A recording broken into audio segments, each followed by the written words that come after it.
The Bad Movie Bible, the ultimate modern guide to movies that are so bad they're good. Edited and written by Rob Hill. I fell in love with this book immediately upon opening it when I saw it in the store. It had a brilliant chart using science, colors, and Batman to demonstrate how an awful movie can be more enjoyable than the average movie. Since it's supposed to be in color, let's change that. There we go.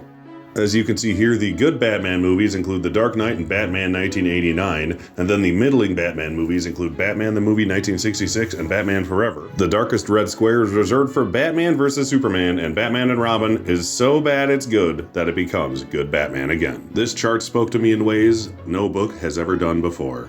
And as the old saying goes, your franchise either dies a hero or lives long enough to become a villain. The book includes a reader's manual which rates all of these movies on 5 different categories, including cheese, acting, excess, sheer ineptitude, and a what factor. These 5 categories are recorded as such. The movie's then given a score out of 10 based on the amusement provided. So let's dig in and see what today's passage of the Bad Movie Bible has in store. Mortal Kombat Annihilation is a 1997 American martial arts fantasy film based on the Mortal Kombat 3 video game, directed by John Leonetti. Leonetti would go on to direct such horror masterpieces such as Annabelle and Wish Upon. Horror masterpieces. The film is the second installment in the Mortal Kombat film franchise after the 1995 original. Returning stars include Robin Shou as Liu Kang and Talisa Soto as Kitana. And that's it. Those are the only actors from the original film that are in the sequel. So here's the gist. Shao Kahn has opened up a portal to Earth Realm, even though he's not supposed to be able to, but he's breaking the rules because he's Shao Kahn and he's the Emperor, even though Shinnok's like his boss, who... we find out more about them later, so whatever, it's stupid. That's how the cliffhanger of the first movie ends, so at least it begins exactly how it should. I'll give him credit for that much. Shao Kahn has also resurrected Princess Kitana's long-dead mother, Sindel, who delivers one of the most famously bad movie lines in cinema history, and I love it. The winning heroes from the first movie, which include Raiden, Johnny Cage, Liu Kang, Kitana, and Sonya Blade, they, put up their dukes and they want to fight Shao Kahn and his 1,400 ugly CGI, poorly blue-screened minions, which has been color corrected to the point of, like, you can't even tell what's going on half the time. I think they must have shot it on blue screen, realized how bad it looked, and tried to color correct it to fix it, only making it look worse, so they decided to add fake Dutch angles because that looks better. But as soon as they attack, Shao Kahn kills Johnny Cage instantly, snaps his neck. Lyndon Ashby, the actor who played Johnny Cage in the first one, who I actually like quite a bit, he was my kid's favorite character in the first movie. I watched them both with him this week for funsies. He loves it. He was asked to return for the sequel, but he read the screenplay and decided not to do so. Hence the immediate neck snapping.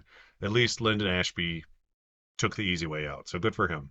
They also recast Sonya Blade, played this time by Sandra Hess, star of Nick Fury, Agent of S.H.I.E.L.D. Wait a minute.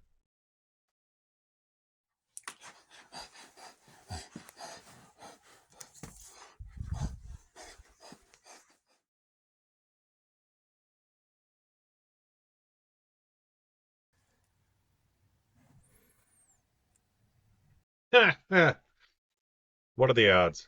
Anyways, she enlists the help of her Special Forces partner, Jax, who is in the first movie, but he's only in like one clip, so him being recast as a different actor really doesn't affect it much.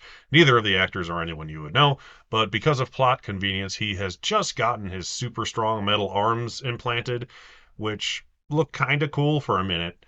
Kitana and Liu Kang are on the search for a mythical man called Nightwolf. Nightwolf is supposed to teach Liu Kang the one thing he needs to know to defeat Shao Kahn. Spoiler alert, it involves turning into a hideously ugly CGI dragon. Animality from the game. You've played the game. Mortal Kombat 3? Remember that? And then Scorpion appears out of nowhere and kidnaps Kitana despite having been blown up literally by Johnny Cage in the first movie. I know he's like a weird demon creature, but like everyone else died in the first one, didn't come back. Why did he? There's only like 7 other ninja characters they could have had. They could have had like Noob Saibot or Smoke or something. They really just had to have him come back because people like Scorpion.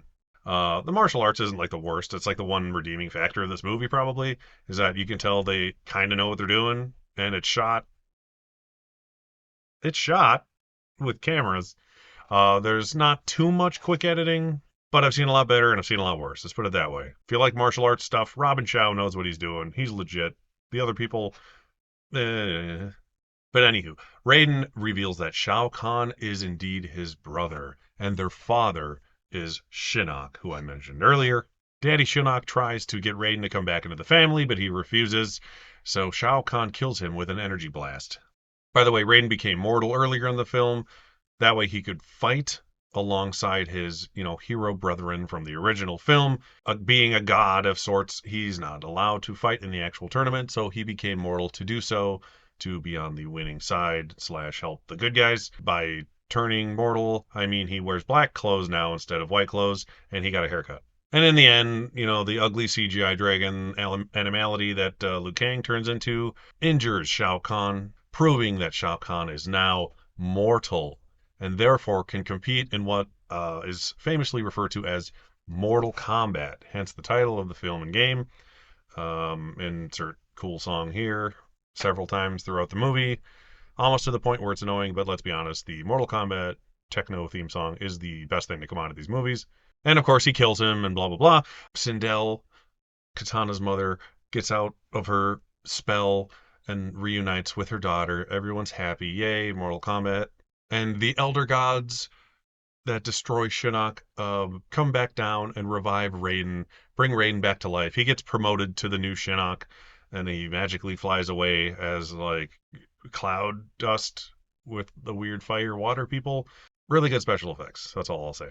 But that's the gist of the movie. What does the Bad Movie Bible have to say about it? According to the Bad Movie Bible, Mortal Kombat Annihilation is the cinematic equivalent of drum and bass, lots of repetitive thumping interrupted by the occasional breakdown. And that's pretty accurate. But how is it scored? Well, according to the Bad Movie Bible scoring system, with a score of 7 in cheese, 7 in acting, 7 in excess, 7 in ineptitude, and a 7 in the what factor, it gets a Bad Movie Bible rating of 6 out of 10. That makes no sense. How do 5 7s added up and divided by 5 equal 6? I have no idea. It should be a 7. It gets all 7s, give it a 7. That's how math works. But either way, it's a 6 out of 10, which is pretty bad for the Bad Movie Bible, which means it's just barely bad enough to be good. You could kind of put it that way. Mortal Kombat Annihilation was released on November 21st, 1997. I, being the idiot I am, saw it in theaters and knew immediately it was horrible. Even as a 12-year-old, I was at least smart enough to know shitty things are great. And despite debuting at number 1 in the box office, it sunk like a stone on its second week due to basically everything about the movie being horseshit and has no redeeming quality whatsoever, unless you are a so bad it's good fan like myself. It was a little bit of a box office bomb. It grossed $51 million, which isn't horrible, back in 1997, but it had a $30 million budget, so it didn't quite double its budget. So when you include marketing fees and all that BS, it was a failure. Plus, it sucks. So why would they put money into another one? Sadly, Robin Shaw was contracted to do 3 of these movies. But, this one was so bad, they obviously had to ex-nay that contract. But at least he got to be in Beverly Hills Ninja. The third film languished in development hell for decades until the Mortal Kombat movie finally came out in 2021. And at least that one was good. Right? Test your might. Mortal Kombat. Fight. Mortal Kombat. Finish him. Excellent. Kano, Liu Kang, Raiden, Johnny Cage, Scorpion, Sub-Zero, Sonya. Mortal Kombat.